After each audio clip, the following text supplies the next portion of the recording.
Example number 6 को हम लोग सॉल्व करेंगे। हम भी पढ़ते हैं और आप भी ध्यान से सुनिए, आप अपनी बुक्स में देखिए। लिखा हुआ है दो परवलयों y is equal to x square एवं y square is equal to x से घिरे क्षेत्र का क्षेत्रफल ज्ञात करिए। दो परवलय आपको दिए गए हैं, एक दिया गया है y square y is equal to x square और दूसरा है y square is equal to x. इनसे जो घिरा क्षेत्र है उसका क्षेत्रफल आपको पता लगाना है।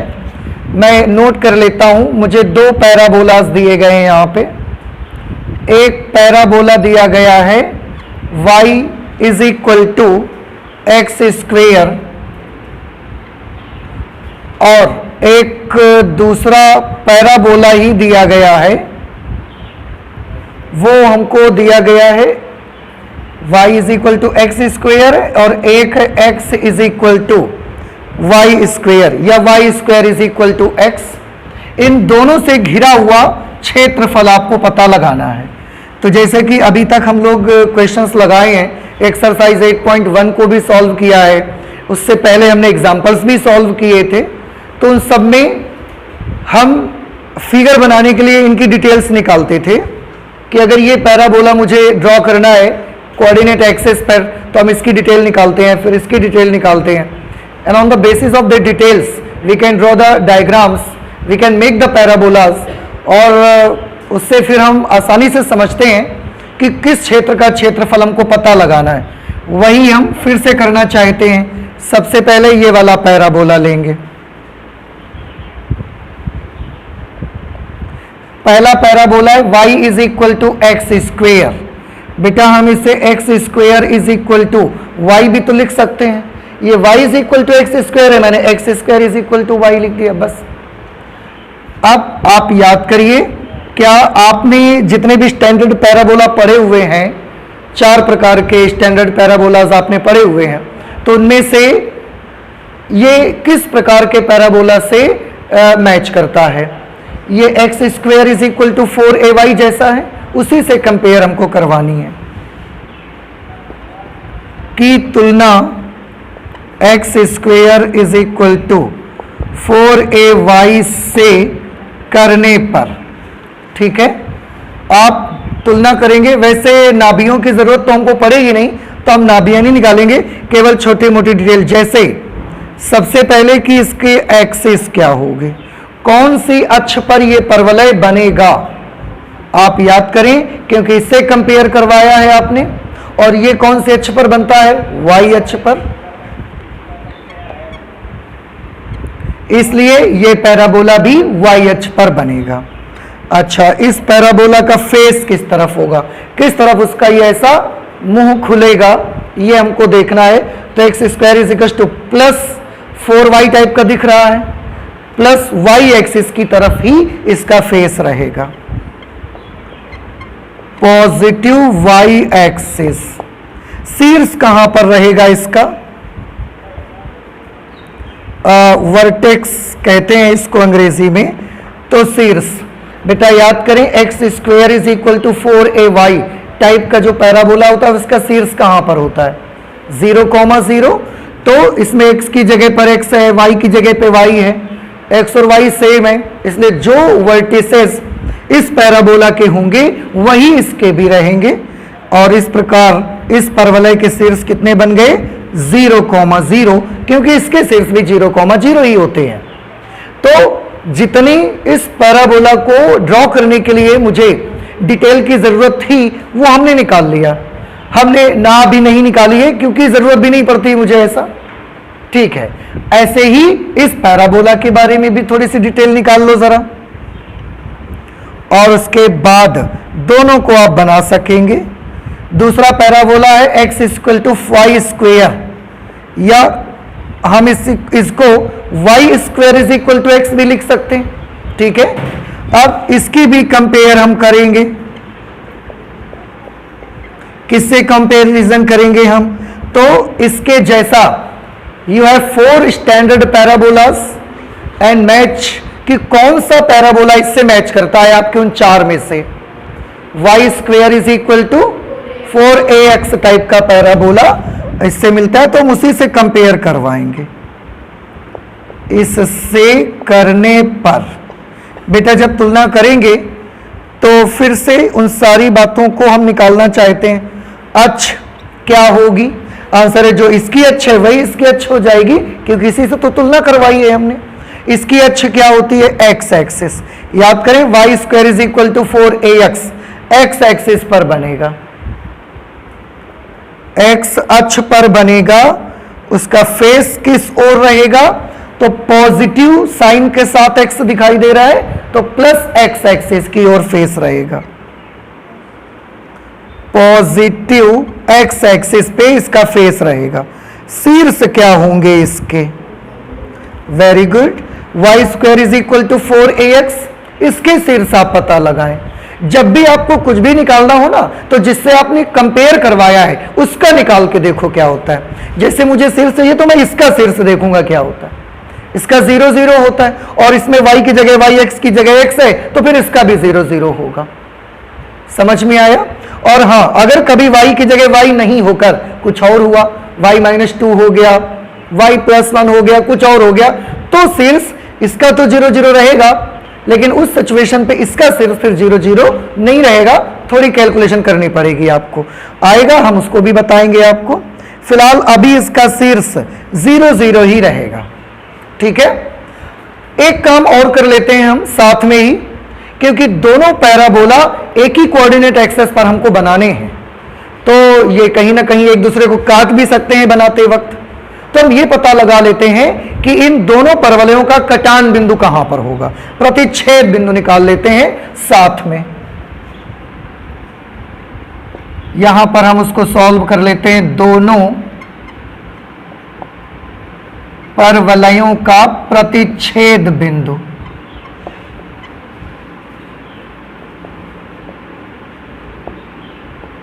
प्रतिच्छेद बिंदु यानी कि कटान बिंदु। प्रतिच्छेद कटान दोनों बिंदु एक ही होते हैं, उसमें से आप कभी ये मत सोचिए कि ये डिफरेंट पॉइंट्स हैं। इंटरसेक्शन पॉइंट्स बोलते हैं और आप उनको कटान बिंदु कहिए, आप उनको प्रतिच्छेद बिंदु कहिए, दोनों सेम है बिल्कुल। ठीक है, कैसे निकालते हैं? तो दो कर्व्स का हो, दो स्ट्रेट लाइंस का हो, एक स्ट्रेट लाइन और एक कर्व का हो, प्रतिच्छेद बिंदु निकालने के लिए हम दोनों की इक्वेशंस को सॉल्व कर देते हैं आपस में, और सॉल्व करके x और y निकाल लेते हैं, बस उससे प्रतिच्छेद बिंदु आ जाता है। इससे पहले आपने आई थिंक कि क्लास 10th में दो सरल रेखाओं का प्रतिच्छेद बिंदु निकाला होगा, ऐसा मुझे लगता है कि है वहां पे। तो कैसे निकालते थे? आप दोनों इक्वेशंस को सॉल्व करते थे और x और y फाइंड कर लेते थे बस। तो अगर यहां पर दो वक्र दिए हैं और इनके कटान बिंदु चाहिए तो भी वही तरीका है। आप दोनों इक्वेशंस को सॉल्व करें, x और y फाइंड आउट करें, और जो x और y के मान होंगे उससे प्रतिच्छेद बिंदु बनेंगे, बस इतना सा करना है। तो हम दोनों परवलयों का प्रतिच्छेद बिंदु निकालना चाहते हैं, इन दोनों को सॉल्व करना चाहते हैं। कैसे करेंगे हम सॉल्व इन्हें? बहुत इजी है। देखिए यहां y की वैल्यू कितनी लिखी हुई है? X square. तो ये y की वैल्यू एक्स स्क्वेयर यहां पर आप लिख दीजिए। y की जगह पर क्या लिख देंगे हम? X square. ठीक है, आप चाहें तो इसे परवलय 1 कर लें, इसे परवलय 2 कर लें। तो हम क्या कर रहे हैं? समीकरण 1 से y का मान जो है एक्स स्क्वायर उसको कहां रख रहे हैं? समीकरण 2 में रख रहे हैं। तो यहां पर लिख देंगे परवलय 1 से y का मान परवलय 2 में रखने पर। तो परवलय 1 से y का मान कितना है? X square. यही वैल्यू मुझे यहां लिखनी है। अब देखें, देयरफॉर लेफ्ट हैंड साइड पे तो बेटा क्या है यहां पे? x is equal to y की जगह पर यहां क्या लिखना है आपको? y की जगह पर एक्स स्क्वेयर। तो भैया ये तो y की जगह पर एक्स स्क्वायर लिखना है ना, उसके ऊपर स्क्वायर तो आपको लगाना पड़ेगा। y की जगह पे हमने एक्स स्क्वायर लिखा है, लेकिन ये जो स्क्वायर है वो तो आपको लगाना पड़ेगा। ठीक है, अब एक्स स्क्वायर और उसका भी होल स्क्वायर है, कितना बन गया ये पूरा? x to the power 4।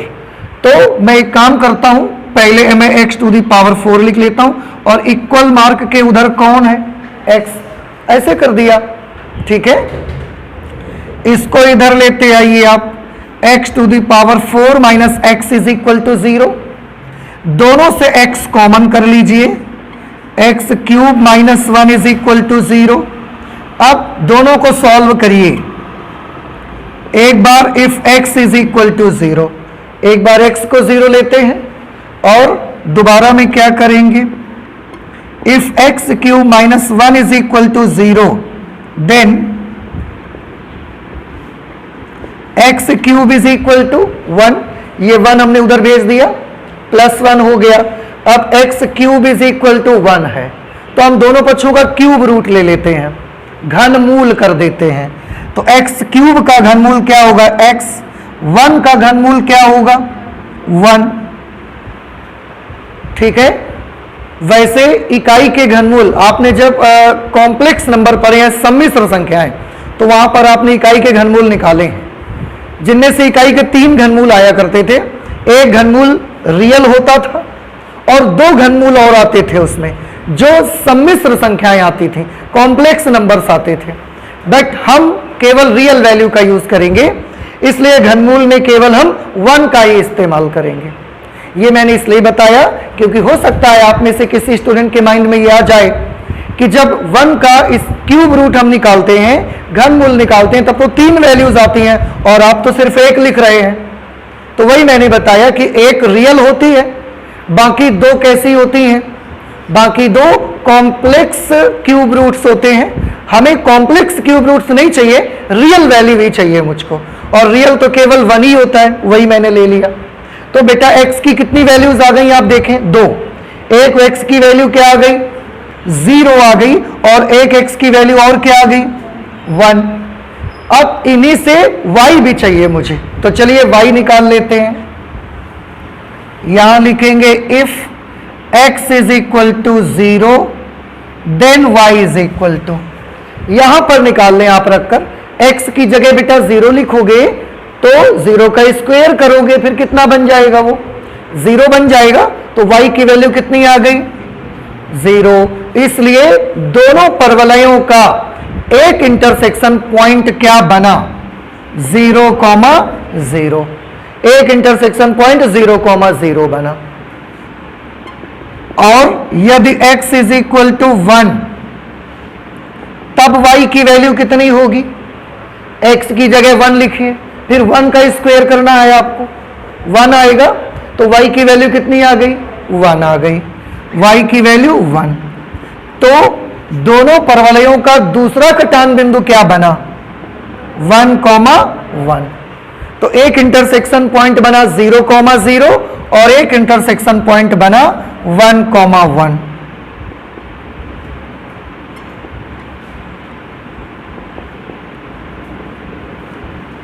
कटान बिंदु पहला बना 0,0 और दूसरा जो इंटरसेक्शन पॉइंट है, कटान बिंदु है, वो है 1,1।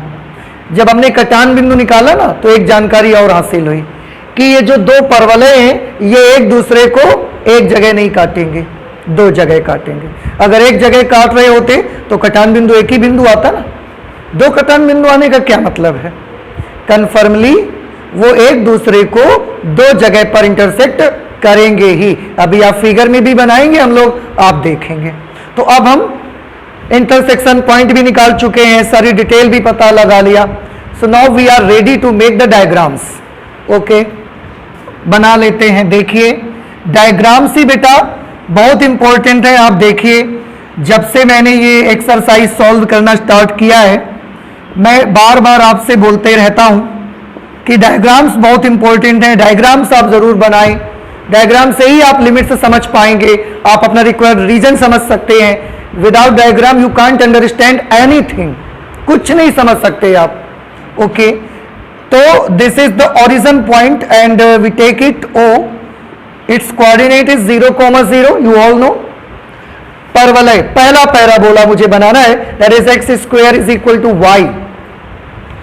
वाई अक्ष पर बनेगा, फेस पॉजिटिव वाई एक्सिस की तरफ रहेगा, पॉजिटिव वाई एक्सिस इधर है, इधर की तरफ इसका ऐसा फेस रहेगा, शीर्ष 0,0, तो शीर्ष 0,0 पर पॉजिटिव वाई एक्सिस की तरफ ऐसा इसका फेस रहेगा। समझ आया आपको? तो कैसा पैराबोला बना ये? ऐसा पैराबोला ये बन जाएगा। नहीं समझ आया आपको? आ रहा है ना सभी को? अच्छा, इसकी इक्वेशन बेटा क्या है? X square is equal to y या y is equal to x square, जो मर्जी आप नोट कर लें। X square is equal to y, वही ये पूरा वही है, एक हमने बना लिया। दूसरा parabola y square is equal to x, इसका एक्स एक्सिस पर बनाना है, फेस पॉजिटिव एक्स एक्सिस की तरफ रखना है, शीर्ष इसका भी 0, 0 रखना है। तो शीर्ष 0, 0 रखना है, पॉजिटिव एक्स एक्सिस की तरफ ऐसा फेस रहेगा इसका। कैसे बनेगा आप देखें ध्यान से, ऐसा ये पैराबोला बन जाएगा। समझ आ रहा है ना सबको? दोनों पैराबोलास हमने बना लिए। इस पैराबोला की इक्वेशन क्या है बेटा? Y square is equal to x, इसकी इक्वेशन है y square is equal to x. तो चाहे जहां इसकी जरूरत पड़ेगी हम इस इक्वेशन का यूज करेंगे, और इस पैराबोला की जहां भी जरूरत पड़ेगी हम x square is equal to y equation use करेंगे। ठीक है? Okay, now I have made the figure. अब हमको पता ये लगाना है in this figure which is our required region, कौन सा ऐसा क्षेत्र है जो दोनों परवलयों से घिरा हुआ है, और उसका क्षेत्रफल हमको पता लगाना है। अब आपको भी शायद समझ में आ रहा होगा कौन सा क्षेत्र है जो दोनों परवलयों से घिरा हुआ है। ये वाला क्षेत्र है बेटा, यही दोनों परवलयों से घिरा हुआ है। नहीं समझ आया? इसी का एरिया हमको पता लगाना है। हाँ, और एक चीज देखिए, दोनों परवलय एक दूसरे को इंटरसेक्ट कर रहे हैं या नहीं काट रहे हैं? काट रहे हैं। कितने बिंदुओं पर? एक पर कि दो पर? ये दो आए हैं, इनको देख के बोल रहे हैं या फिगर देख के बोल रहे हैं? फिगर देख के। कहां कहां? एक यहां पर भी इंटरसेक्ट करते हैं और यहां पर भी तो बेटा काट रहे हैं। इन दोनों में से कौन सा ये वाला है, कौन सा ये वाला? तो ये पहला 0,0, वो तो यही वाला है, देखो मूल बिंदु। दूसरा जो कटान बिंदु है वो क्या है? 1,1। ये कहां पर है? ये कटान बिंदु है ना, तो इसके निर्देशांक 1,1। हम चाहें तो इसको कुछ नाम रख सकते हैं। इसका नाम रख देते हैं ए। बेटा यहां पर एक पॉइंट अपनी मर्जी से ले लो, नाम रख दो बी। यहां पर एक पॉइंट अपनी मर्जी से ले लो, नाम रख दो सी। जरूरत पड़ेगी हमको अभी। ठीक है? अब इसी का एरिया हमको चाहिए, तो सबसे पहले ये भी हम लिख लेते हैं कि अभीष्ट क्षेत्र कौन सा है, रिक्वायर्ड रीजन कौन सा है।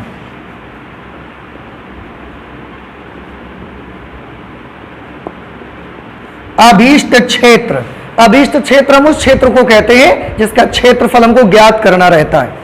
तो किसका क्षेत्रफल आपको ज्ञात करना है? ओ बी ए सी ओ।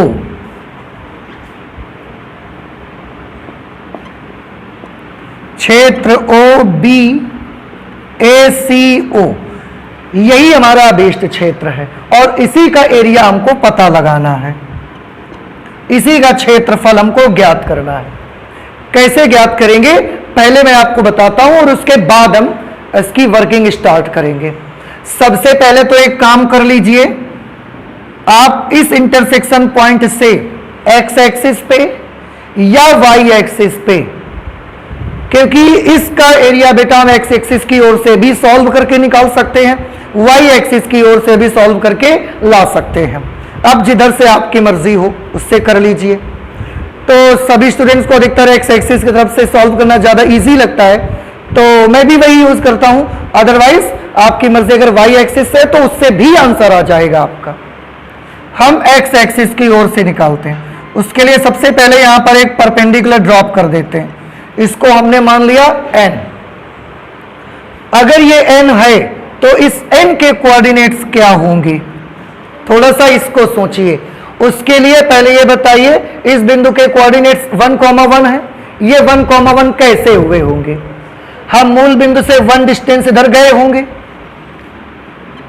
मूल बिंदु से 1 डिस्टेंस इधर गए होंगे, फिर 1 डिस्टेंस यहां पर गए होंगे, तभी तो इसके कोऑर्डिनेट्स 1,1 बन गए।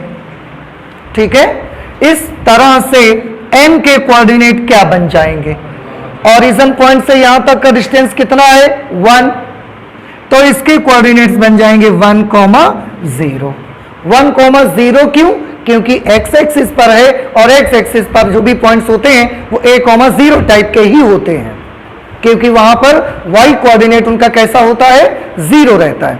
तो हमने n के कोऑर्डिनेट्स भी पता लगा लिए। ठीक है, अब वर्किंग सुनिए, मेथड कैसे हम इसका एरिया पता लगाएंगे। ठीक है, मैं आपको यहां अलग से बताता हूं। दोनों फिगर ऐसे बने हुए हैं, इस तरह से हम क्या करेंगे, हम इसको हटा के आपको बता रहे हैं। आप ध्यान से सुनिए। सबसे पहले आप एक काम करिए, इस वक्र के नीचे ये वाला जो कर्व आप देख रहे हैं, देख रहे हैं ये वाला कर्व, इस कर्व के नीचे पूरा x एक्सिस तक का एरिया निकाल लीजिए। पूरा इतना एरिया ऐसा ये निकाल लीजिए। तो इस कर्व के नीचे पूरा x एक्सिस तक का एरिया आ जाएगा। ठीक है, अच्छा, उसके बाद सुनिए, फिर ये जो कर्व आप देख रहे हैं, ये जो आप कर्व देख रहे हैं, इसके नीचे का और x अक्ष तक का पूरा ये एरिया निकाल लीजिए। तो जब हम इसके नीचे का निकालेंगे तो कौन सा हिस्सा आएगा?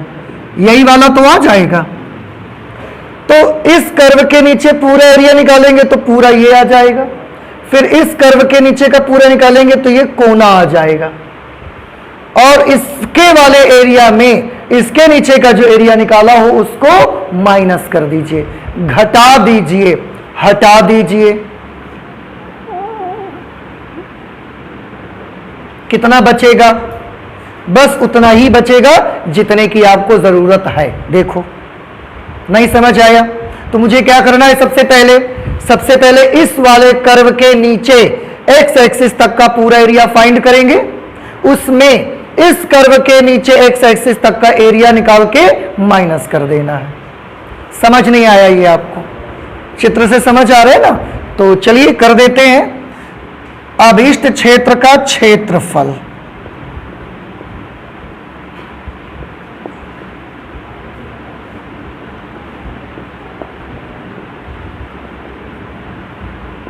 अभीष्ट क्षेत्र का क्षेत्रफल निकालने के लिए क्या मैंने बताया? आप किसके एरिया में किसका एरिया माइनस करेंगे? फिगर में देख के बताइए। आकृति O B A N O का क्षेत्रफल, पूरे का पहले करना है ना हमको, तो हमने क्या लिखा? आकृति O B A N O का क्षेत्रफल। ये आपको आकृति दिख रही है ना? नहीं दिख रही है? दिख रही है? कहां है? O B A N O, पूरा एरिया निकाल लेंगे और उसमें फिर माइनस करना है। किसको माइनस करना है? आकृति ओ सी ए एन ओ का क्षेत्रफल। आकृति ओ सी ए एन ओ का क्षेत्रफल उसमें से माइनस कर देना है। ठीक है, अब अभीष्ट क्षेत्र का क्षेत्रफल हम a मान लेते हैं। आकृति O B A N O का क्षेत्रफल, O B A N O का क्षेत्रफल इस कर्व के नीचे पूरा, इसके लिए हम ऐसा ऊर्ध्वाधर पट्टियां बना लेते हैं जरा, और ऊर्ध्वाधर पट्टी की चौड़ाई dx, क्योंकि x एक्सिस पर है, ये हमने किस प्रकार की स्ट्रिप्स बनाई है यहां पर? ऊर्ध्वाधर यानी कि वर्टिकल स्ट्रिप्स। तो इस वक्र के नीचे का एरिया बताइए कैसे आप निकालोगे? इंटीग्रेशन ऑफ, ऊर्ध्वाधर पट्टियां बनाई है, एरिया के लिए कौन सा formula? y into D x. अब y बताइए कौन से वक्र से आपको लाना है? तो आंसर है जिस वक्र के नीचे का एरिया होगा उसी वक्र से y लाओगे। तो किस वक्र के नीचे का है? ये वाला कर्व है भाई, ये वाला। और ये वाला कर्व कौन सा है बेटा? ये वाला है। देखा आपने? नहीं समझ आया? आ रहा है ना भाई? ये वाला कर्व देखो ना आप ऐसे, ये कर्व कौन सा है? ये वाला तो है नहीं है, ये कर्व ऐसे जा रहा है और उधर से ऐसे आ रहा है। तो इसी कर्व के नीचे का तो एरिया हम फाइंड कर रहे हैं। तो इसी कर्व की इक्वेशन से y हम निकाल के लाएंगे। हम अपनी सुविधा के लिए क्या करते हैं, इसको हम क्या मान लेते हैं? y1, और वही y1 हम यहां नोट कर देते हैं। क्यों? क्योंकि बेटा आज हमारे पास दो कर्व हैं और दोनों में एक एक y है, तो आपको कंफ्यूजन मत हो जाए, इसलिए हमने ऐसा कर लिया। ठीक है? तो इस कर्व की इक्वेशन से y चाहिए और इस कर्व की equation y square is equal to x है। मैंने इसको y1 लिख दिया ताकि हमें पहचान में आ जाए कि यहां पर हम ये वाला कर्व यूज कर रहे हैं। आप लिमिट्स भी बता दीजिए जरा। dx लिखा हुआ है तो लिमिट x एक्सिस से ही लेना है और x की ही वैल्यूज यूज करनी है। आप x एक्सिस पे चलना स्टार्ट करिए। कहां से स्टार्ट हुआ? ये वाला एरिया। ये एरिया जब x एक्सिस पे चलना स्टार्ट करोगे यहां से स्टार्ट हुआ है, देखो, और कहां तक गया? यहां तक गया। कैसे? कि इसके बाद में ये नहीं है और यहां के पहले भी तो नहीं था। तो यहां पर x की वैल्यू जो होगी वो लोअर लिमिट होगी और यहां पर x की जो वैल्यू होगी वो अपर लिमिट होगी। तो लोअर लिमिट क्या हुई हमारी? 0 और अपर लिमिट क्या हो गई? 1। अभी हमने केवल इसका किया है बेटा, अब माइनस लगा देंगे हम यहां पर। इंटीग्रेशन ऑफ आकृति OCANO का क्षेत्रफल, OCANO का क्षेत्रफल। अब इस त्रिकोण जैसी आकृति जो दिख रही है हम इसकी बात कर रहे हैं, इसको भी इसी ऊर्ध्वाधर पट्टी से हम सॉल्व करेंगे। तो फॉर्मूला तो इसमें भी बेटा y इंटू dx ही लगेगा। लेकिन अब बताइए ये कौन से वक्र के नीचे का एरिया है? क्या ये इस वक्र के नीचे का है या ये इस वक्र के नीचे का है? इस वक्र के नीचे का है, क्योंकि इस वक्र के नीचे का तो ये पूरा है, वो हम कर चुके हैं। ये जो एरिया हम निकालना चाहते हैं OCANO, ये जो एरिया है वो तो बेटा इस नीचे वाले वक्र के नीचे का है ना। अगर इस वक्र के नीचे का है तो इसी वक्र से y निकाल के लाइएगा। फिर इसके लिए आप इसका y कहां है चेक करो जरा। ये वक्र कहां कहां जा रहा है? इधर जाता है तो ऐसे चला जाता है, इधर जाता है तो ऐसे चला जाता है। मिल गया इक्वेशन मुझे। यहां से y लेना है, इसके y को आप क्या लिख दो? y2 कर लो ताकि पहचान में आ जाए। और यहां पर भी हम y2 करे ले रहे हैं। ठीक है? तो ये वाला एरिया निकालने के लिए इस वक्र के इक्वेशन का यूज करेंगे, क्योंकि इसके नीचे का एरिया है। जिस कर्व के नीचे का एरिया होगा उसी कर्व से ही आपको y चाहिए। समझ में आ रहा है ना आपको? अच्छा, अभी लिमिट बताइए इसकी। ये जो एरिया आपने OCANO लिखा है ये x एक्सिस पे, क्योंकि dx है तो x एक्सिस पे कहां से कहां तक है? हाँ, ये भी तो बेटा यहां से यहां तक है। भाई आप देखो ये नुकीला हिस्सा यहां दिख रहा है हमको, और सबसे ज्यादा देखेंगे यहां मुझे ऐसा दिख रहा है, तो यहां से यहां तक ये भी है। तो इसके लिए भी हमारी लोअर लिमिट 0 और अपर लिमिट 1 ही रहेगी। अब वैल्यूज लिखनी है, कैलकुलेशन कर देना है बस। तो y1 की वैल्यू लिखिए, क्या होगी y1 की वैल्यू? इसको मैं हटा देता हूं और इन्हें भी हम छोटा कर देते हैं, क्योंकि ज्यादा जरूरत हमको इनकी नहीं है। ये y डैश है और ये परवलय है, ये वाला y square is equal to x, और इसको हमने क्या लिखा था? y1। y square is equal to x वाला वो पैराबोला है। यहां पर कैलकुलेट करेंगे। a is equal to integration of y1 की वैल्यू बताइए। यहां से देख लीजिए y1 की value y1 square is equal to x है, तो y1 की वैल्यू कितनी होगी? Under root x. और बेटा अंडर रूट एक्स को हम x टू द पावर 1/2 ले सकते हैं, तो हम सीधे y1 को लिख देंगे x to the power 1/2 dx from 0 to 1, minus लगा देंगे।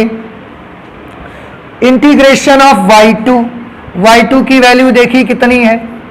x स्क्वेयर है into dx from 0 to 1, from 0 to 1 a is equal to x to the power 1/2। x to the power n वाला फॉर्मूला लगाना है integral find करने के लिए। क्या होता है x to the power n के इंटीग्रल का formula? x to the power n plus 1 upon n plus 1। तो जब इस पे करेंगे तो x to the power 1/2 plus 1, 1/2 plus 1 करेंगे 3/2 हो जाएगा, अपॉन फिर से 1/2 प्लस 1 तो 3/2। और अब लिमिट्स 0 to 1 ये राइट साइड पे आ जाएंगी। माइनस हमने लगा दिया ये वाला, एक्स स्क्वेयर का इंटीग्रल बताइए, एक्स क्यूब अपॉन 3, इसमें भी x to the power n वाला फॉर्मूला लगाएंगे, तो एक्स क्यूब अपॉन 3, इसमें भी लिमिट्स फ्रॉम 0 to 1। ये 3/2 कांस्टेंट टर्म है, लिमिट अप्लाई करने में इसका कोई यूज नहीं है, हम बाहर कर लेते हैं, तो ये पलट के बाहर आ जाएगा, 2/3 हो जाएगा। और अब यहां पर अंदर ये तो चला गया, x टू द पावर 3/2 में हम लिमिट अप्लाई कर देते हैं, तो पहले x की जगह अपर लिमिट, फिर माइनस इसी x की जगह पर लोअर लिमिट। तो बेटा पहले x की जगह 1 लिखोगे, तो 1 टू द पावर 3/2 माइनस इसी x की जगह अब 0 लिखोगे, तो 0 टू द पावर 3/2। ठीक है, फिर आगे चले तो माइनस लगा दिया, इसका भी 3, अंदर कोई काम नहीं है इसका, हमने बाहर कर लिया। अब लिमिट अप्लाई करिए, पहले x की जगह 1 लिखिए, तो 1 का क्यूब कर दिया, फिर माइनस लगाया, इसी x की जगह 0 लिखेंगे, 0 का क्यूब कर दिया। अब सॉल्व कर लेना है आपको बस। a is equal to 2/3, 1 to the power 3/2, इसकी वैल्यू क्या आएगी? 1 ही आएगी, और 1 को 2/3 से मल्टीप्लाई करेंगे इतना ही आ जाएगा। रही बात इस टर्म की, तो बेटा वो तो 0 ही है, उससे कुछ फर्क ही नहीं पड़ेगा। और आगे चले तो माइनस 1/3, और इनटू में क्या है? 1 क्यूब, 1 का क्यूब करोगे कितना मिलेगा? 1, उस 1 को 1/3 से मल्टीप्लाई करोगे तो 1/3, ऐसा बन गया। और इस तरह से a की वैल्यू कितनी आ गई? 2/3 माइनस 1/3, 1/3, 1/3। और क्योंकि ये एरिया है इसलिए हम इसको लिख देते हैं स्क्वायर यूनिट। इस तरह से आपने देखा कि ये जो एक छायांकित भाग मैंने फिगर में आपको दिखाया है, इसका एरिया 1/3 स्क्वायर यूनिट आ रहा है। तो एक बार अगर आपने लिमिट पहचान लिया, अपना अभिष्ट क्षेत्र पहचान लिया, तो कैलकुलेशन बहुत आसान है, क्योंकि पूरा इंटीग्रेशन आपने तरीका सीखा हुआ है, और उस मेथड से आप इसको सॉल्व कर सकते हो। समझ नहीं आया आपको? तो अब आप इसको नोट कर लीजिए। बेटा देखिए एग्जाम्पल नंबर 7 है, मैं भी पढ़ता हूं और आप भी अपनी बुक्स में देखिए। लिखा हुआ x अक्ष के ऊपर, कहां रहना है हमेशा आपको? x अक्ष जो होगी उसके ऊपर रहना है। x अक्ष के ऊपर तथा वृत्त x square plus y square is equal to 8x। तो हमने वो वृत्त नोट कर लिया, x square plus y square is equal to 8x, एवं परवलय y square is equal to 4x, parabola y square is equal to 4x के मध्यवर्ती क्षेत्र का क्षेत्रफल ज्ञात करिए। देखिए इसमें लैंग्वेज थोड़ी सी चेंज है। क्या बोला उन्होंने? मध्यवर्ती। ये नहीं बोला है कि दोनों से घिरा हुआ क्षेत्रफल ज्ञात करिए, उन्होंने बोला इनके मध्य में जो क्षेत्र पड़ता है उसका एरिया आप पता लगाइए। कुछ समझ आया? आप 6 नंबर क्वेश्चन की लैंग्वेज जरा एक बार देखिए क्या लिखी हुई है। दो परवलयों y is equal to x square एवं y square is equal to x से घिरे क्षेत्र का क्षेत्रफल था। और यहां क्या लिखा हुआ है? इस वृत्त और इस परवलय के मध्यवर्ती क्षेत्र का क्षेत्रफल पता लगाना है। अभी हम फिगर बनाएंगे, फिर उसका डिफरेंस आपको नजर आएगा वहां, ठीक है। अच्छा, तो फिगर कैसे बनाएंगे आप, उसके लिए तो मुझे इनकी जानकारियां चाहिए। तो चलिए फिर पता लगाइए भाई इनके बारे में। सबसे पहले कौन है, वृत्त।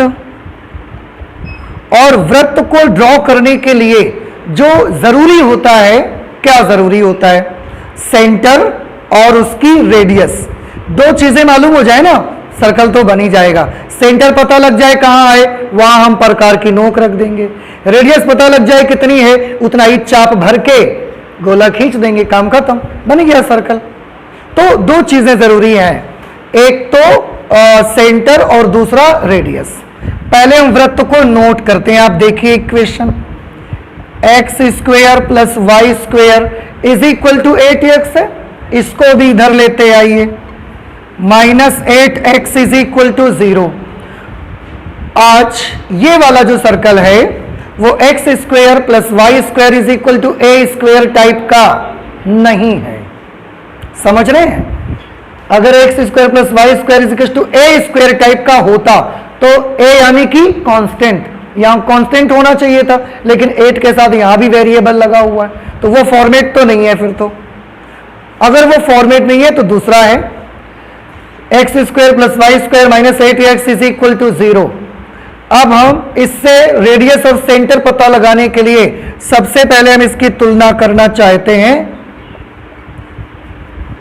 वृत्त के मानक समीकरण से। उसकी स्टैंडर्ड इक्वेशन आपको याद है क्या होती थी, x square plus y square plus 2gx plus 2fy plus c is equal to 0।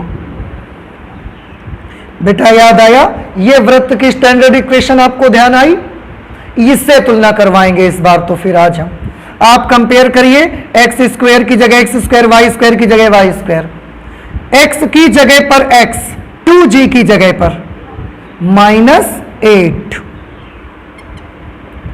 2g is equal to -8, then g is equal to 2 4 8 -4।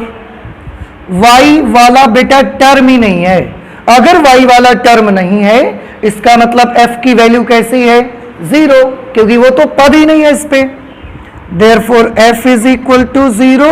और देखिए कांस्टेंट टर्म भी तो नहीं है यहां पर। अगर कांस्टेंट टर्म भी नहीं है it means c will be also 0, c की वैल्यू भी 0 है। अब जब इतना कुछ मिल गया है तो अब आप उसका सेंटर और रेडियस सब पता लगा सकते हो। बेटा आप बता सकते हैं इस प्रकार का जो वृत्त होता था उसका सेंटर कैसे लिखते थे, -g, -f। याद नहीं आया आपको, आ गया ना, ओके। -g, g की वैल्यू कितनी है और उसका भी माइनस कर देना है आपको।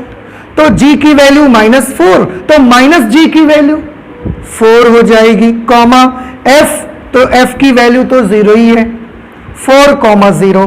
This is the centre of our given circle. What will be its radius. त्रिज्या का पता लगाइए जरा। आपको याद है इस सर्कल की रेडियस का फॉर्मूला क्या होता था, हाँ, very good, √g square plus f square minus c, g square -4 square, -4 square कर दिया 16, f and c both are 0, तो ये भी 0 हो जाएगा, ये भी 0। √16 बना, √16 का स्क्वायर रूट क्या हो गया, इट मीन्स केंद्र है 4,0 और रेडियस है 4 मात्रक। क्लियर, नहीं समझ आया, आ गया ना आपको। सर्कल की तो हमने डिटेल निकाल ली, अभी आ जाते हैं पैराबोला की डिटेल निकालने के लिए।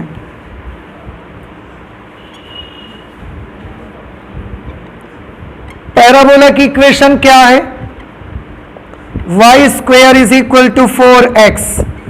इसकी कंपेयर बेटा कैसे किससे करेंगे हम, इसकी तुलना कर देंगे y square is equal to 4ax से तुलना कर देते हैं, ठीक है। आप कंपेयर करोगे तो ए की वैल्यू निकालो मत निकालो कोई फर्क नहीं पड़ता, मुझे बस 2 ही 3 चीजें चाहिए परवलय को बनाने के लिए। अक्ष कौन सी होगी? तो y square is equal to 4ax, ये कौन सी अक्ष पर बनता है? एक्स एक्सिस पर। तो एक्स एक्सिस फेस किस तरफ रहेगा इसका? वाई स्क्वायर पॉजिटिव एक्स दिख रहा है ना, पॉजिटिव एक्स की तरफ रहेगा, पॉजिटिव एक्स एक्सिस। इसके बाद शीर्ष बताइए इसका क्या होगा? हाँ, y square is equal to 4ax का शीर्ष 0,0, तो इसका भी शीर्ष 0,0। ठीक है, हमने वृत्त और परवलय दोनों की डिटेल निकाल ली। लेकिन अब फिर से एक बात सोचिए, जब आप वृत्त भी उसी कोऑर्डिनेट एक्सिस पर बनाओगे और उसी पर परवलय भी अपना बनाओगे, तो ये कहीं ना कहीं तो काटेंगे ना, तो साथ में हम इन दोनों का कटान बिंदु भी निकाल लेते हैं, फिर ज्यादा अच्छा रहेगा, हमको ज्यादा बाद में चीजें निकालनी नहीं पड़ेंगी। तो पहले मैं वृत्त, कौन सा वृत्त? X square plus y square minus 8x is equal to 0, तथा परवलय, कौन सा परवलय? Y square is equal to 4x का प्रतिच्छेद बिंदु।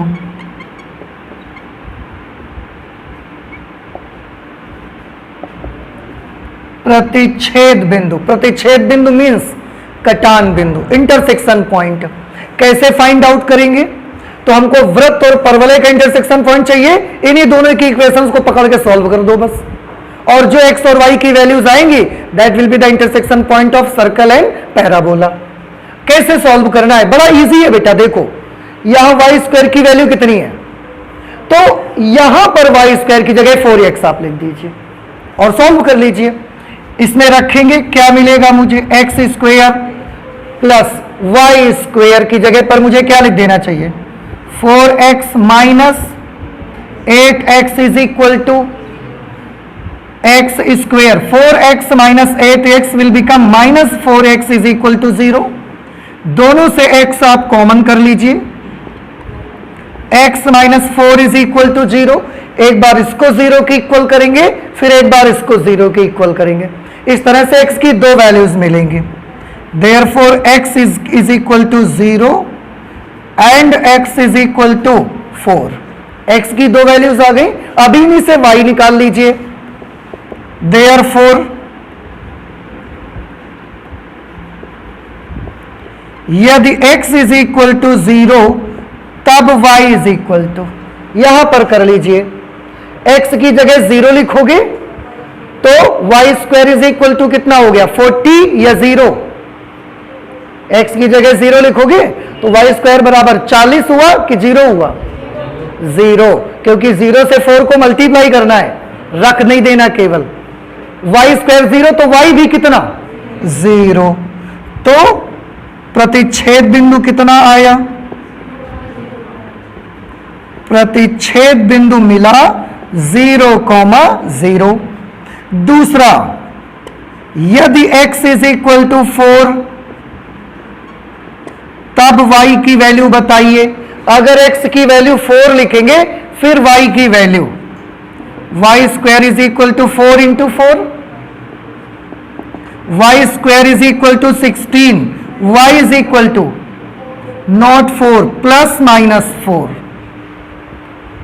स्क्वायर रूट आप कर रहे हैं, प्लस माइनस तो करना पड़ेगा।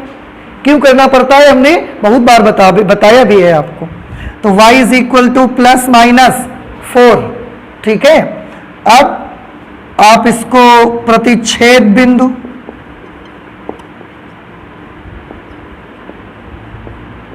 प्रतिच्छेद बिंदु क्या बने? यहां से केवल दो बिंदु आ रहे हैं, देखो, एक 4 कॉमा प्लस 4 और एक दूसरा आ रहा है 4 कॉमा माइनस 4। तो कितने प्रतिच्छेद बिंदु मिल गए आज हमको? 3, 0,0, 4,4, 4, माइनस 4। तो एक वृत्त और एक परवलय है, ये दोनों मिलकर एक दूसरे को ना 3 जगह पर इंटरसेक्ट करते हैं। कहां कहां करते हैं अभी तो इमेजिन नहीं हो पा रहा है, अभी फिगर बनेगा उस समय आपको लगेगा कि वाकई में ये 3 जगह पर इंटरसेक्ट करेंगे ही।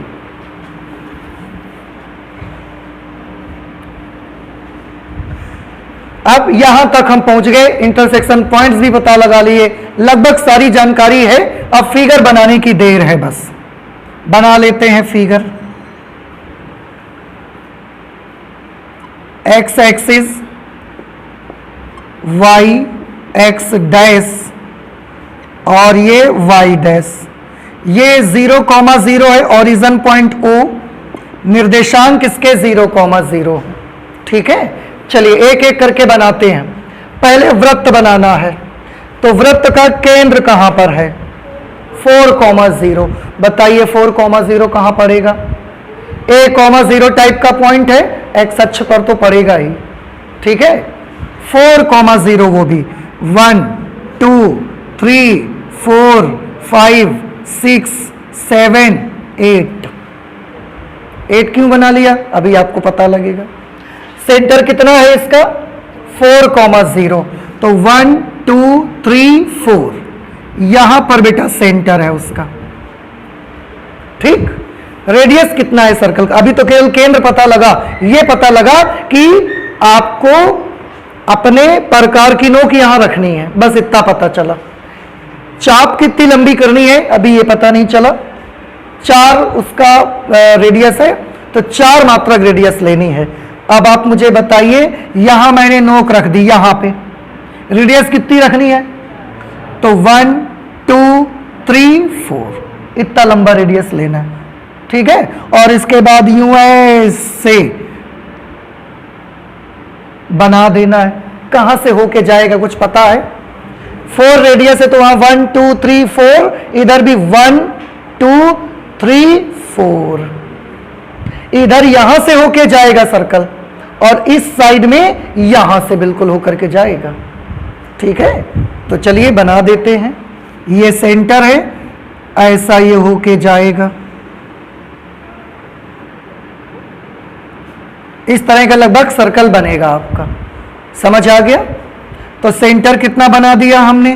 4,0। ये सेंटर हो गया। इस पॉइंट का कोऑर्डिनेट बता सकते हैं आप मुझे क्या होगा? इस पॉइंट का कोऑर्डिनेट ओरिजिन पॉइंट से काउंट करिए, 1 2 3 4 5 6 7 8। मूल बिंदु से यहां तक का डिस्टेंस 8 है, इसलिए इस बिंदु का निर्देशांक होगा 8,0। सेंटर से नहीं नापना है, ओरिजिन पॉइंट से लेना है। आप बहुत बच्चे कंफ्यूजन हो जाता है, बोलते हैं यहां से इसका डिस्टेंस 4 है तो इसका कोऑर्डिनेट हुआ 4,0। No, you have to measure the distance from your origin point, not from the centre of the circle. ठीक है, तो उस पॉइंट का कोऑर्डिनेट कितना हो गया? 8,0। सर्कल बन गया। बस सेंटर रेडियस दो चीजें थी, सर्कल बना दिया हमने। अभी आ जाइए पैराबोला पे। पैराबोला एक्स अक्ष पर बनेगा, पॉजिटिव एक्स एक्सिस की तरफ उसका फेस रहेगा और शीर्ष 0 0 रहेगा। शीर्ष 0 0 और धन एक्स अक्ष की तरफ फेस। कुछ माइंड में आया कैसा पूरा पैराबोला बनना है? चलिए हम बना देते हैं।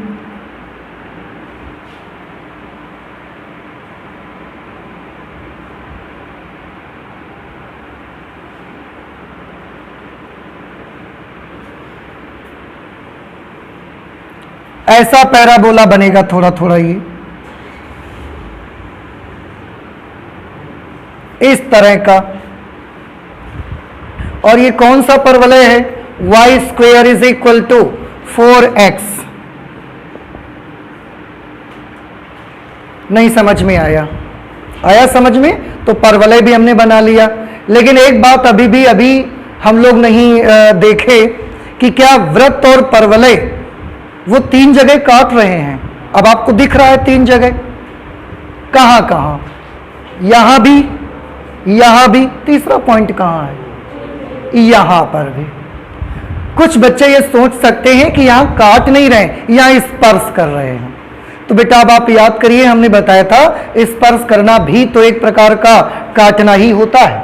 अभी हाल ही में एक दिन मैंने बताया, if this is the curve and this is the line, this is also one more line, इसको हम बोलते हैं छेदक रेखा, सेकेंट बोलते हैं, और इसको हम स्पर्श रेखा बोलते हैं, टेंजेंट हम बोलते हैं। लेकिन याद रहे ये रेखा इस वक्र को काटती है, तो ये रेखा भी बेटा वक्र को काटती है। फर्क इतना है कि ये दो जगह काटती है और ये एक जगह काटती है। तो जब कोई लाइन किसी कर्व को एक जगह काटती है तो उसको हम स्पर्श रेखा कह देते हैं, बस इतना डिफरेंस है, नाम हम उसका बदल देते हैं बस। अदरवाइज ये लाइन भी इसको काट रही है। सिमिलरली यहां पर परवलय वृत्त को यहां इंटरसेक्ट कर रहा है, फर्क इतना है कि यहां एक जगह पर काट रहा है तो हम उसको स्पर्श कह देते हैं, करती है, और ये दो जगह पर तो साफ दिखाई दे रहा है। अब जो तीन बिंदु आए थे कहां कहां के आए थे, एक तो 0 0 था, वो तो यहीं का है, ऑलरेडी लिखा हुआ है। एक 4,4 है और एक 4,-4 है। 4,4 कहां का है, 4,-4 कहां का है, यहां वाला कौन सा है, यहां वाला 4, क्यों, कैसे पता लगाया आपने, ये वाला क्यों नहीं है? हाँ, बिल्कुल सही, क्योंकि ये प्रथम चतुर्थांश में है, और प्रथम चतुर्थांश में x, y दोनों पॉजिटिव रहने चाहिए। और ये कौन से क्वाड्रेंट का है, फोर्थ का, और फोर्थ में x तो पॉजिटिव होगा, y नेगेटिव होगा, तो x पॉजिटिव y नेगेटिव, इसलिए ये पॉइंट यहां का होगा 4,-4। समझ आ गया आपको? हमने ये पॉइंट भी बना दिए, अभी और बहुत जानकारियां हासिल करनी बाकी हैं। देखिए इस पॉइंट के कोऑर्डिनेट्स 4,4 कैसे बने, क्या तरीका होता है, किसी पॉइंट का कोऑर्डिनेट 4,4 है, इसका क्या मतलब है? इसका मतलब है कि मूल बिंदु से पहले इधर 4 डिस्टेंस पर गए होंगे, फिर मूल बिंदु से इधर भी 4 डिस्टेंस पर गए होंगे, तभी तो 4,4 बना। तो ये डिस्टेंस भी 4 और ये डिस्टेंस भी 4। आप जानते हैं इससे हम आपको क्या बताना चाहते हैं? हम आपको ये बताना चाहते हैं धोखे से अगर आपका फिगर ऐसा बन गया होता, कैसा,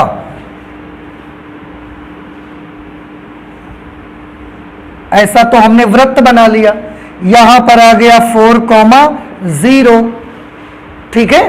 अब आप इसमें परवलय भी बनाना चाहते हो तो आप जल्दी से, आप तो परवलय बनाओगे, आप तो ऐसा ध्यान नहीं दोगे, तो आप परवलय कैसा बना दोगे, आप परवलय ऐसा बना दोगे, ठीक। और जैसे ही ऐसा परवलय बनाया समझो गलती तो आ ही गई, क्यों? क्योंकि इस पॉइंट के कोऑर्डिनेट क्या है, कटान बिंदु 4,4 है। इस बिंदु का निर्देशांक 4,4 कैसे बना? क्योंकि यहां से यहां तक कितना गए होंगे, 4, और फिर यहां से यहां तक कितना गए होंगे, 4। प्रॉब्लम समझ में आई कि हम तो इस डिस्टेंस को 4 कह रहे हैं और इस बिंदु को दिखाने के लिए आप इस डिस्टेंस को भी 4 लेना पड़ रहा है हमको। तो ये एक बहुत अहम चीज है। और आपने देखा होगा जब हमने इसका फिगर बनाया था तो हमने इसकी सीध में पहले बिंदु लगा लिए थे, उसके बाद परवलय बनाया था। कुछ याद आया आपको? क्यों? क्योंकि मैं देख रहा था कि इसको कहां आना चाहिए। अगर 4,4 है तो 4 यहां तक और 4 यहां तक, यही जाना चाहिए। और एक चीज देखिए, इसके ऊपर भी नहीं जा सकते आप, क्यों? क्योंकि इसका रेडियस कितना है, 4, और 4 के लिए इतनी दूर नहीं जा सकते आप। तो यह बहुत जरूरी है कि यह पॉइंट इसके जस्ट सीध में ही यहां पर आएगा और कहीं नहीं जा सकता।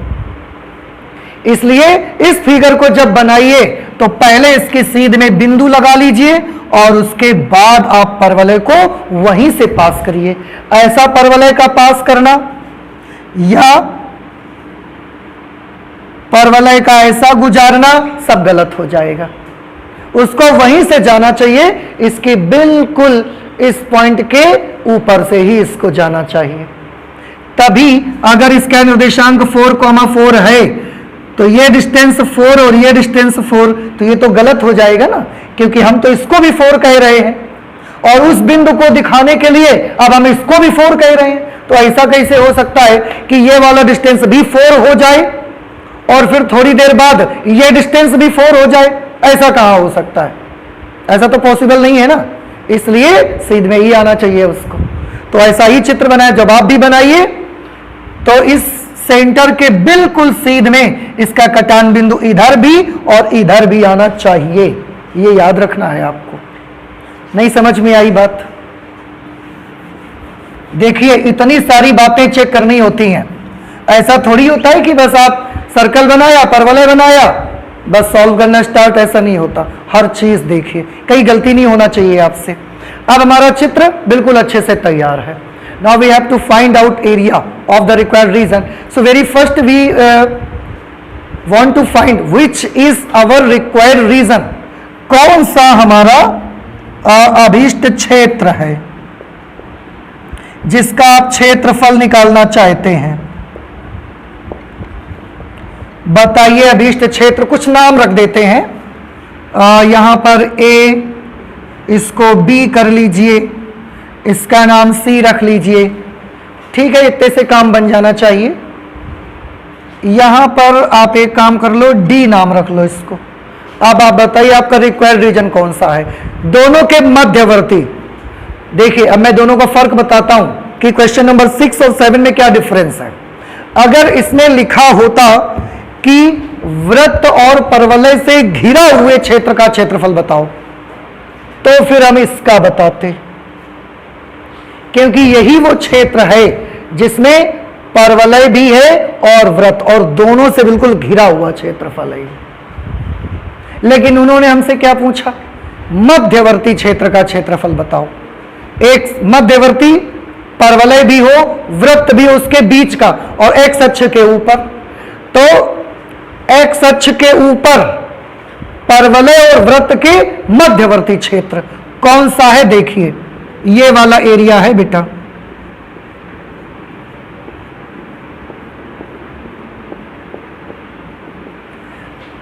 इस वाले क्षेत्र में सब प्रॉपर्टी है। देखिए एक्स अक्ष के ऊपर है कि नहीं है, है। परवलय एक साइड है कि नहीं है, है। दूसरी तरफ वृत्त भी है। तो परवलय और वृत्त से घिरा हुआ भी है और एक्स अक्ष से ऊपर भी लगा हुआ है। आप देखिए, नहीं समझ आया आपको? तो इसका एरिया हमको निकालना है। अगर ये ना बोलते कि एक्स अक्ष से ऊपर ऐसा वैसा, केवल बोल देते परवलय और वृत्त से घिरा हुआ, तो हम केवल इसका निकाल देते बस। क्योंकि उन्होंने बोला एक्स अक्ष से ऊपर चलिए और वहां जो एरिया आपको परवलय और वृत्त से घिरा हुआ मिले, उससे मध्यवर्ती उसके बीच का जो एरिया मिले उसको पता लगाइए। तो ये हमारा रिक्वायर्ड रीजन हुआ। ठीक है, कौन सा रिक्वायर्ड रीजन हुआ उसको नोट कर लेते हैं, बता सकते हैं चित्र देखकर आप। ओ ए सी बी ओ का क्षेत्रफल, ठीक है। आकृति ओ ए सी बी ओ का क्षेत्रफल, आकृति ओ ए सी बी ओ का क्षेत्रफल। अब इसी का एरिया हमको भैया पता लगाना है। कैसे करेंगे ये वाला काम, अब वर्किंग मेथड पर आते हैं। देखिए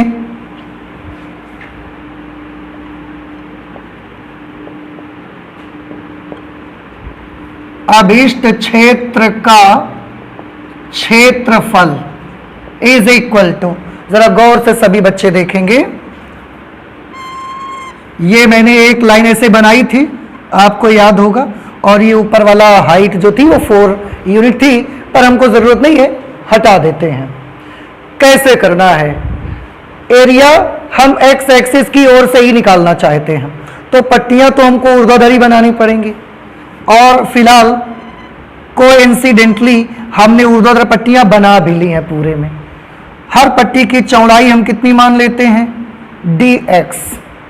लेकिन ये एरिया कैसे निकलेगा, हम देख क्या रहे हैं कि यहां से यहां तक ये एरिया का फैलाव है, लेकिन यहां से यहां तक का पूरा एरिया ना तो पूरा परवलय के नीचे ही है और ना तो पूरा वृत्त के ही नीचे पड़ रहा है। देखो कैसे, यहां से यहां तक का हिस्सा जो है वो इस परवलय के नीचे का है। देखो फिगर में जरा सभी लोग देख रहे हैं, यहां से यहां तक का जो एरिया है ये वाला, वो इस परवलय के नीचे का है। और फिर बी से सी तक का जो एरिया है वो देखो, उसमें फिर ये वृत्त आ गया, वो वृत्त के नीचे का है। नहीं दिख रहा है आपको? दिखा? तो ओ से बी तक का हिस्सा किस कर्व के नीचे का है? परवलय या वृत्त के नीचे है? परवलय के नीचे है। आप बेटा देखो ना, ये क्या है? परवलय ही तो है, तो परवलय के नीचे ही तो है ए से बी तक का। वृत्त तो ये है, वृत्त के नीचे तो है ही नहीं, परवलय के नीचे है क्या? और बी से सी तक का एरिया देखो, क्या ये परवलय के नीचे का है? ये सर्कल है और ये इस वृत्त के नीचे का एरिया है। तो ओ से और सी तक ना तो पूरा परवलय के ही नीचे है, ओ से सी तक ना तो पूरा वृत्त के ही नीचे है। तो ऐसी सिचुएशन पे अब हमको क्या करना पड़ेगा? हम ऐसी सिचुएशन पे काम करेंगे, यहां से यहां तक का एरिया परवलय की इक्वेशन लेके निकालेंगे, फिर यहां से यहां तक का एरिया वृत्त के नीचे का है तो वृत्त की इक्वेशन लेके निकालेंगे, और फिर जोड़ेंगे या किसी को किसी में घटाएंगे, जोड़ देंगे। क्योंकि इतना एरिया फाइंड कर लोगे, फिर इतना फाइंड कर लोगे, दोनों को आपस में क्या कर देना, तो पूरे का एरिया निकल के आ जाएगा। नहीं समझ में आया? मेथड समझ में आया थोड़ा? बस यही करना है आपको। तो अभीष्ट क्षेत्र ये है, अभीष्ट क्षेत्र का क्षेत्रफल कैसे निकालना है बताइए? उसके लिए हमको क्या करना पड़ेगा? आकृति ओ बी ए का क्षेत्रफल, आकृति ओ बी ए ओ का क्षेत्रफल प्लस करना पड़ेगा इसमें इस वाली आकृति का क्षेत्रफल। इसको क्या लिखना चाहिए? बी सी ए बी, आकृति बी सी ए बी का क्षेत्रफल। चित्र में दिख रहा है ना सबको? अच्छा, अब अभीष्ट क्षेत्र का क्षेत्रफल हम ए मान लेते हैं। सबसे पहले बारी आती है ओ बी ए ओ का क्षेत्रफल, इंटीग्रेशन ऑफ ओ बी ए ओ का क्षेत्रफल, इस वाले क्षेत्र का क्षेत्रफल। ऊर्ध्वाधर पट्टियां हैं, कौन सा फॉर्मूला यूज होगा? y into D x. अब ये मुझे बताइए, आप इस y का मान कहां से लाएंगे? क्या आप वृत्त की इक्वेशन से लाएंगे या आप पैराबोला की इक्वेशन से लाएंगे? तो ये चेक कर लो कि ये वाला हिस्सा जो है वो वृत्त के नीचे का है कि पैराबोला के नीचे का है? ये पैराबोला के नीचे का है, तो परवलय से y चाहिए। तो ये वाला y कहां से चाहिए आपको? पैराबोला से चाहिए। ठीक है, हमने लिख दिया यहां से ताकि हमको समझ में आ जाए। लिमिट्स कहां से कहां तक के लेनी है बताइए? तो एक्स अक्ष में देखिए ये कहां से कहां तक फैला हुआ है। एक्स अक्ष में यहां से यहीं तक तो है कि यहां से पूरा यहां तक है? इतना ही तो एरिया फाइंड कर रहे हैं, तो यहां से यहां तक है। एक्स अक्ष में है, एक्स की वैल्यूज लेनी है आपको। यहां पर एक्स की वैल्यू 0, यहां पर एक्स की वैल्यू 4, सो फ्रॉम 0 to 4, इससे इतने का एरिया आ जाएगा। अब इसके बगल वाले इसका चाहिए हमको, प्लस बीच में साइन है, इंटीग्रेशन ऑफ, इसका एरिया कैसे फाइंड आउट करेंगे? इसमें भी हमने ऊर्ध्वाधर पट्टियां ही बनाई हैं, इसमें भी y dx लगाना रहेगा, y dx। अब यहां पर y वृत्त से लाना है कि परवलय से लाना है? वृत्त से लाना है। क्यों? क्योंकि यह हिस्सा वृत्त के नीचे का है, तो ये हमको सर्कल से लाना है। लिमिट्स इसकी भी बता दीजिए जरा मुझे, कहां से शुरू हुआ? यहां से स्टार्ट हुआ है क्या? ये इसका फाइंड कर रहे हैं। ये तो यहां से शुरू है b से और c पर खत्म, तो b पर जो x की वैल्यू है वो लोअर लिमिट और c पर x की value upper limit. So it's limit will be from 4 to 8। Solve करिए। पैराबोला से y चाहिए, परवलय से y चाहिए, कितना आएगा? ये तो वाई स्क्वेयर का मान है, दोनों पक्षों का वर्गमूल लीजिए। 4 का वर्गमूल 2, x का वर्गमूल अंडर रूट x, या 2 into x to the power 1/2 dx from 0 to 4। नहीं समझ में आएगी आपको? अच्छा, प्लस लगा दिया। अब सर्कल से y का मान निकालिए, वृत्त से, ये वृत्त है, यहां से y की वैल्यू निकालो जरा, कितनी आएगी? पहले एक्स स्क्वायर उधर भेजना पड़ेगा, तो 8x माइनस एक्स स्क्वायर, फिर वर्गमूल लेना पड़ेगा। तो वृत्त से ये वैल्यू आएगी under root 8x minus dx from 4 to 8। ठीक है, अब बस बड़ी आसानी से इनके इंटीग्रल्स फाइंड करने हैं, लिमिट अप्लाई करनी है, सॉल्व करके आंसर आ जाएगा। आप देखिए 2x to the power n वाला फॉर्मूला लगेगा, तो ये हो जाएगा x to the power 3/2 upon 3/2 from 0 to 4, plus इसको कैलकुलेट करने के लिए मुझे क्या करना पड़ेगा बेटा? इसको कैलकुलेट करने के लिए मुझे कंप्लीट स्क्वायर बनाना पड़ेगा, इसका पूर्ण वर्ग बनाना पड़ेगा। और पूर्ण वर्ग बनाने का मेथड आप पहले भी सीख चुके हैं, हमने भी आपको बताया हुआ है। क्या तरीका होता है? एक्स स्क्वायर का कोफिशिएंट 1 बनाइए, तो यहां -1 है, कोई दिक्कत नहीं है। उसके साथ x का जो कोफिशिएंट है उसका हाफ कर दीजिए। x का गुणांक कौन है यहां? 8, 8 का आधा करिए 4, 4 का स्क्वायर कर दीजिए, बस 16 जोड़ दीजिए, 16 माइनस कर दीजिए। 8x minus x square plus 16 minus 16, ये तो पूरा वही लिख दिया, 16 जोड़े 16 माइनस किए। क्या किया? x के गुणांक का आधा करना है 4, उसका स्क्वायर करना है 16, वही जोड़ना वही घटाना है। फ्रॉम 4 to 8, ये बाहर कर लीजिए, तो 3/2 है, बाहर 2/3 आएगा, तो ये 4/3 बना लेगा। x to the power 3/2, limit apply कर दीजिए, पहले 4 लिखिए, तो 4 टू दी पावर 3/2 माइनस, अब x की जगह 0 लिखेंगे, तो 0 टू दी पावर 3/2, प्लस लगा दिया। इसमें बेटा ध्यान से देखिए, सबसे पहले हमने ये 16 लिख दिया, और सबसे पहले 16 लिख दिया, बाकी इससे, इससे और इससे सबसे माइनस कॉमन कर लिया। तो जब सबसे माइनस कॉमन किया तो सारे निशान बदल जाएंगे। एक्स स्क्वायर कैसा हो जाएगा? पॉजिटिव। 8x अभी पॉजिटिव है तो ये कैसा हो जाएगा? नेगेटिव। 16 नेगेटिव है तो ये कैसा हो जाएगा? पॉजिटिव। ब्रैकेट क्लोज कर दिया। dx from 4 to 8। नहीं समझ आ रहा है? अच्छा, और आगे चलेंगे। 4/3, 4 टू द पावर 3/2। पावर जब 3/2 हो तो हमने तरीका बताया है, पहले आप वर्गमूल लेके तब क्यूब कर दें, या पहले क्यूब करके तब वर्गमूल ले लीजिए। तो 4 का पहले वर्गमूल कर लो, 2 का क्यूब कर दो 8, इसकी वैल्यू 8 आ जाएगी।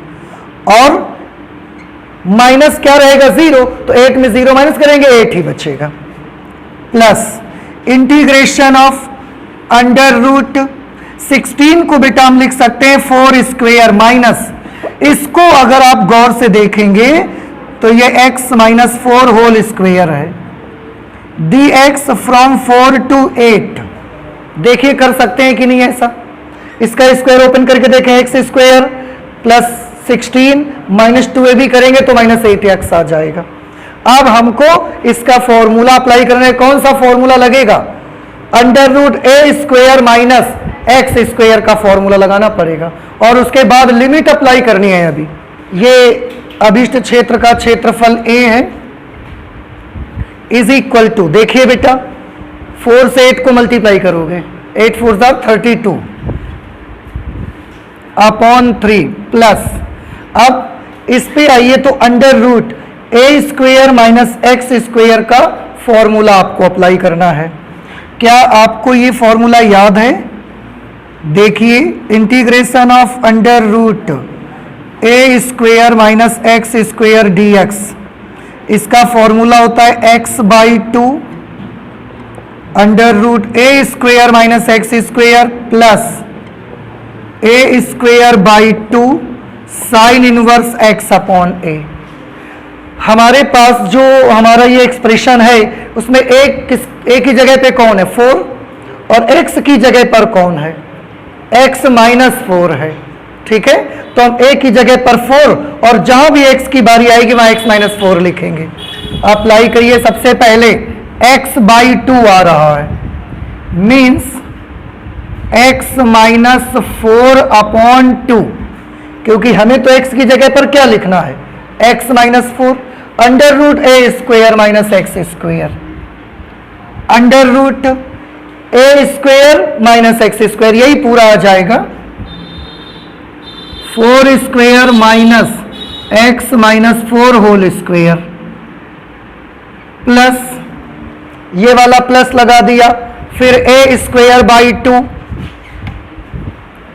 ए स्क्वेयर बाई 2 करेंगे तो ए की जगह पे कौन है 4, ए स्क्वेयर कर देंगे तो 4 square 16 by 2 into sine inverse x upon A, sign inverse x upon A, x की जगह पर एक्स माइनस 4 अपॉन ए की जगह पर 4। ये हमने फॉर्मूला लगा दिया और लिमिट्स जो कि 4 to 8 हैं अब वो राइट हैंड साइड पे यहां पर आ जाएंगे। हमने केवल फॉर्मूला अप्लाई किया है, अब हम लिमिट अप्लाई करेंगे। ये 32/3 प्लस लिमिट अप्लाई करने में सबसे पहले जहां जहां भी x है वहां अपर लिमिट लिखना है। क्या है अपर लिमिट 8 लिखना है यहां पर। 8 माइनस 4 क्या बना, 8 में से 4 माइनस करेंगे 4 आया, 4/2 कर दिया हमने, 4/2 करेंगे 2 अंडर रूट 4 स्क्वेयर माइनस, बेटा यहां पर 8 लिखना है आपको, तो 8 माइनस 4 करेंगे, 8 में से 4 माइनस करेंगे 4 आएगा और उस 4 का स्क्वायर कर देंगे आप ऐसा, प्लस यहां पर 2 8 16 साइन इनवर्स x की जगह पे 8 लेना है आपको, तो 8 माइनस 4, 8 माइनस 4 कितना हुआ 4, 4 अपॉन 4 कितना हो गया 1। ये हमने अपर लिमिट अप्लाई कर दिया, माइनस लगाया, लोअर लिमिट अप्लाई करिए, मीन्स जहां जहां भी x है वहां पर 4 लिखना है आपको। यहां पे 4 लिखेंगे, 4 माइनस 4 क्या हो जाएगा 0, 0/2 और 0 इसके साथ मल्टीप्लाई करेगा तो किसी को नहीं छोड़ेगा, सबको 0 कर देगा। यहां पर आइए 16/2 क्या है 8 इंटू साइन इनवर्स x की जगह पर क्या लिखोगे, अब 4 माइनस 4 करा हमने 0, 0/4 तो साइन इनवर्स 0, लिमिट भी अप्लाई हो गई। अब सिंपल से कैलकुलेशन है, कर देते हैं। 32/3 प्लस बेटा plus 4 square minus 4 square, they will cancel each other, तो ये 0 हो गया। अब 0 को 2 से मल्टीप्लाई करवा दो, वो भी 0 हो गया। यहां पर 8 आया, साइन इनवर्स 1 बहुत बार आ चुका है। साइन इनवर्स 1 की वैल्यू क्या होती है π/2, क्योंकि 1 की जगह हम साइन π/2 लिखते हैं, फिर साइन इनवर्स साइन π/2 केवल π/2 बचता है, माइनस 0 प्लस साइन इनवर्स 0 की वैल्यू 0, क्योंकि इस 0 की जगह साइन 0 लिख सकते हो, तो साइन इनवर्स साइन 0 का मान, फिर उस 0 को 8 से मल्टीप्लाई करवा दोगे, इसका तो काम ही बेकार हो गया पूरा। 32/3 प्लस यहां अगर अंदर कुछ बचा तो बस ये बचा, 2 4 8 4 पाई बस। आप चाहें तो एलसीएम ले लीजिए, 3 एलसीएम ले लीजिए आप, तो कितना हो जाएगा 32 प्लस 3 4 12 पाई। इधर ये एरिया निकाल रहे हैं हम लोग, area of our required region A is equal to, ऊपर से कुछ कॉमन हो सकता है, 4 कॉमन हो सकता है, तो हमने 4 कॉमन ले लिया, क्या बचा 8 प्लस 4 3s are 12 अपॉन 3, ये एरिया निकल के आया, क्योंकि ये एरिया है इसलिए हम इसके साथ क्या लिख देते हैं, स्क्वायर यूनिट लिख देते हैं। नहीं समझ में आया? तो इस तरह से आपका answer 4 multiplied by 8 plus 3 pi upon 3 square unit आएगा। और आज हम अपनी मैथमेटिक्स में इतना ही रख लेते हैं। समझ आ गया ना सबको? तो मैथ्स में इतना ही रख लेते हैं, आगे और भी पढ़ाई करेंगे, नेक्स्ट क्लास में करेंगे। Thank you.